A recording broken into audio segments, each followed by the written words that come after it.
Today it's all about the racing.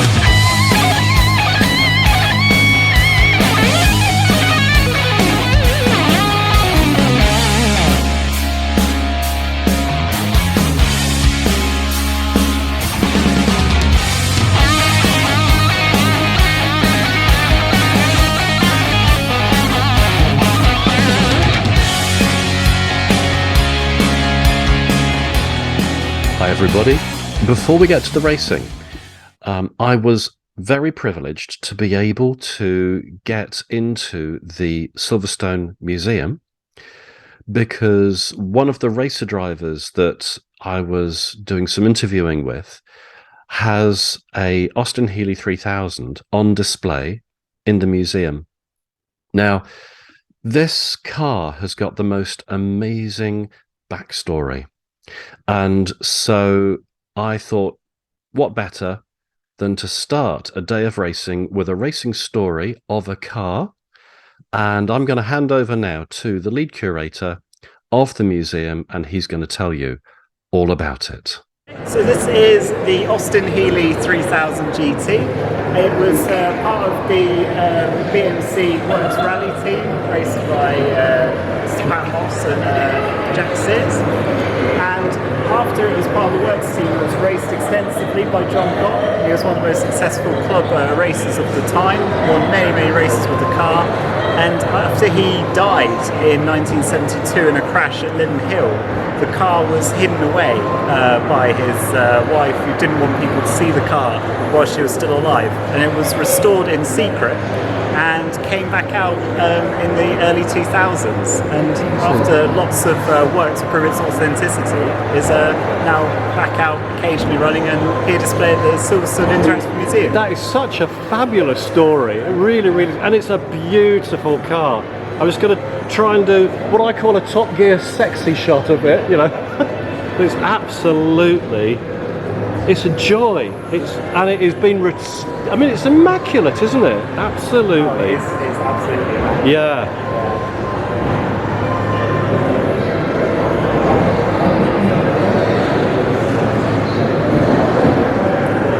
Well, that is absolutely something else. And it's still raced today occasionally, from what you were saying? Yeah, it's still occasionally raced. I mean, it's been here with us now for about a year now, I'd say. But yeah. Fabulous.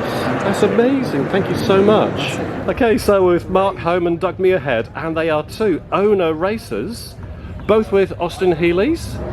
And so you've got all quiet now that we're filming, haven't you? Oh, we can make plenty of noise with the camera now. Excellent. But I'd love to know this sort of what the experience is like owning a beautiful car like we've got just here. And you don't have to, all right, then go on then. So let's just have a look at this absolute beautiful car. Couldn't afford the wheels. Yeah, without any wheels at the moment. So, I mean, obviously, this car is designed to be raced. It's not just designed to look pretty and be cosseted and knocked away. How does it feel to actually be taking her around Silverstone, thrashing the nuts off her, and doing what she's designed to do? Well, as Doug said before, you can either take these old historic cars and put them away and lock them away, or you can bring them out and add more history to them. And you know, we are a custodian of these cars. Yeah. You know, they're not throwaway cars, are they? They're going to be handed down to the next generation, and we're here for a very short period of time. Yeah. They outlive us, and as Doug rightly said, we're trying to add a bit of history to it. And as an owner, it's quite a privilege owning one, with the amount of people who come round and ask you questions. It is quite a responsibility. Certainly the invoice payment schedule is quite a big one. you know, they are highly strung. I mean, the Healey 3000 is a great car because the engine is not overstressed, 3 litre straight six, and it will do more than some of the others. We've got a Lotus Cortina that's revving to 9,000 on a Lotus twin cam, and we're rebuilding that engine every 9 hours. Whoa. This is more 30 to 35, so it's a great car. Whoever built it and developed it in the day created a wonderfully balanced race car. Yes. Because in the dry, you know, it's a brilliant thing to throw about, but in the wet, it can compete with the class above. So, Now, I was gonna come on to that because you had the most amazing race last year, didn't you? Because the conditions for you were gorgeous. yeah, no, Even though watching that race, as I was, it was awful. It was chucking it down. And you were all over those E-types. yeah, no, there's no doubt the Healey excels in the wet. Yeah. I don't know why, it's just very, very balanced, and you can put the power down, not as aggressively as you can in the Yep. dry, but the bigger engine cars, you see them on the straight, they just spin up. Yes. And it finds a good wet line, and it seems to grip and sit down. Yes. And yeah, no, we've had some amazing, in fact, you know, the wet against the other classes is where the Healey definitely excels. Yeah. Yeah. Now, Colin, you need to be coming in on this as well. You're staying far too quiet on this. Because you race these as well, and you're going to direct competition here with Mark. Yeah. And I'm sure you're going to be giving him a bit of, you know, wherever you can, sort of. He does. And is it you're going to be in his mirrors, or are you going to be ahead of him? No, well, I'm starting a couple of places back. Yeah. Mark's first in class, I'm second. Yep. So I've got very familiar with his rear end. Not many guys can say that about you, Mark. But we always have good races together. If I can hold on to the back of him as we get away, Yeah. then I've got a reasonable chance of you know, being towed along. Yeah. And Mark's right. You know, we do compete with some of the E-types and some of the bigger engine cars. The wet is better for us, but you know, just being in mid-pack, you know, fighting your corner with the other Healeys and class cars, it's just fantastic. That's fabulous. Well, this is just such a beautiful car. Are you okay if I come up do a pan around it? Is that all right? You do whatever you want. That's fabulous. I mean, it's just so amazing. I mean, I must admit, it's great to actually see it without the wheels on, actually, because this is like a view that you would not normally get. I mean, she's just... No. It's just so beautiful. And as you say, absolutely purposeful, isn't she? Yeah, I know. Dennis Wells Motorsport built it about 5 years ago for us from a Dona Road car, and you know, Jeremy, the engineer owner, you know, does know how to build good race cars. You know, there is a bit of technology in there, but not much. I'm just going to come around this side because again, you're like, what do you call it?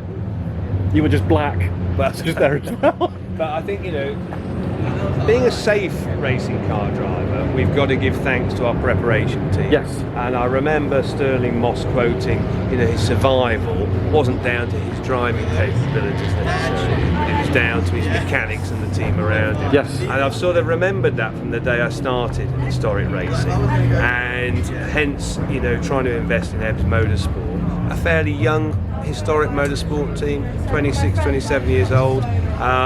It's good to give them the opportunity to develop, Oh, yeah. but also bring some of the age and experience, whether it be component management, lifing, into them. But they're keeping us safe. So Yes. the worst thing we can have is 130 miles an hour down the straight. Component failure, that's going to cause us the issue. I think the on-track racing, you know, you might do a little bit of rubbing now and again, but actually that's not where we're going to have nasty incidents. No. If our cars run well and safely, we will be. And so, you know, we do need to pay testament and credence and credibility Yeah. to those people who prepare our cars. Do you know, those such good words.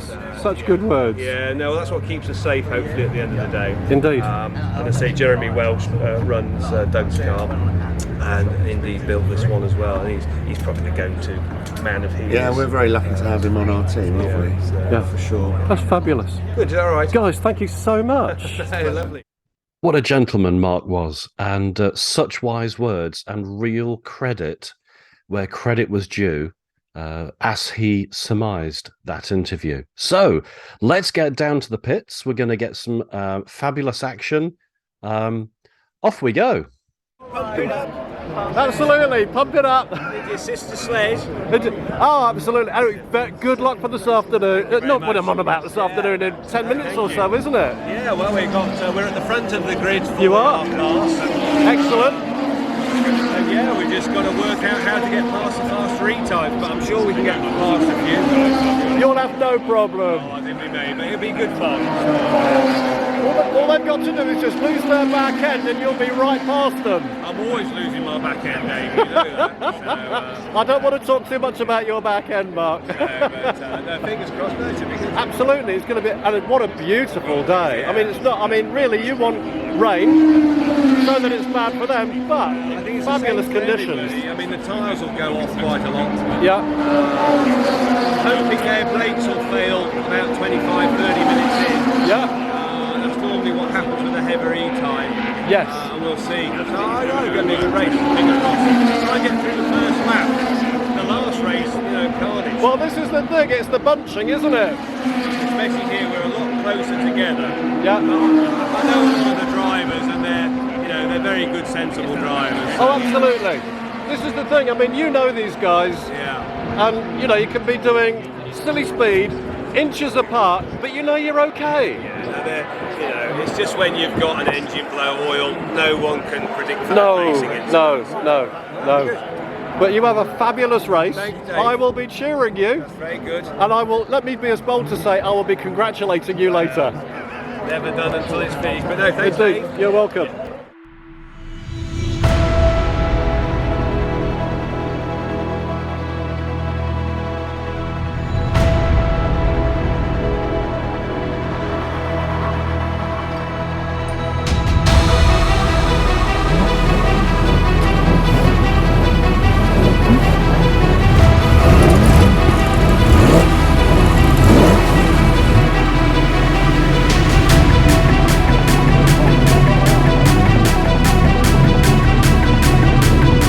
A special mention does have to be given to Mark's son, Elliot, because without Elliot, I would never have met Mark.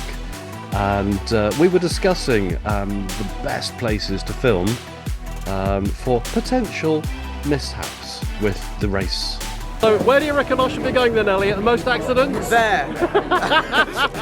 So over there, we went.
One of the things that I learnt about filming Mark, I always knew he was coming round a corner before I could see him. I could hear the squeal of his tyres way before I could see him, and you'll be able to just about hear that squeal, squeal, squeal sound, and then you'll see his red and white Healey 3000.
And indeed, Mark did win first in class on Sunday's race.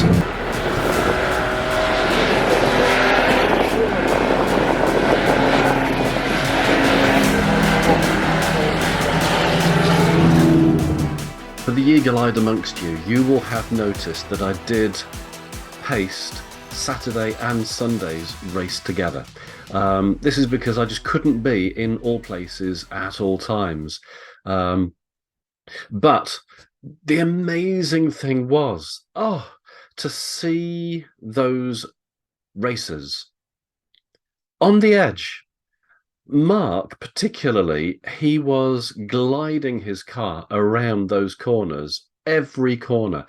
Every corner there was a squeal, every corner he was on the edge, and there was no way I would drive my stag to the edge like that. But that is what his car is made for. And what a weekend of high-octane racing, of absolute brilliant skill demonstrated by the drivers, and such a wonderful variety of cars right the way through from the 1920s right up to some of the most modern Formula One cars that there are.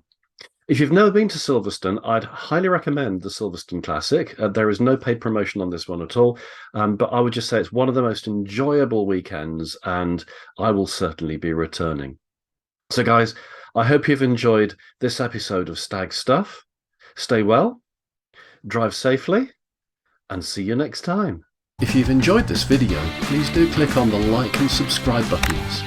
And if you click on the bell, YouTube will be good enough to even notify you when we post new videos.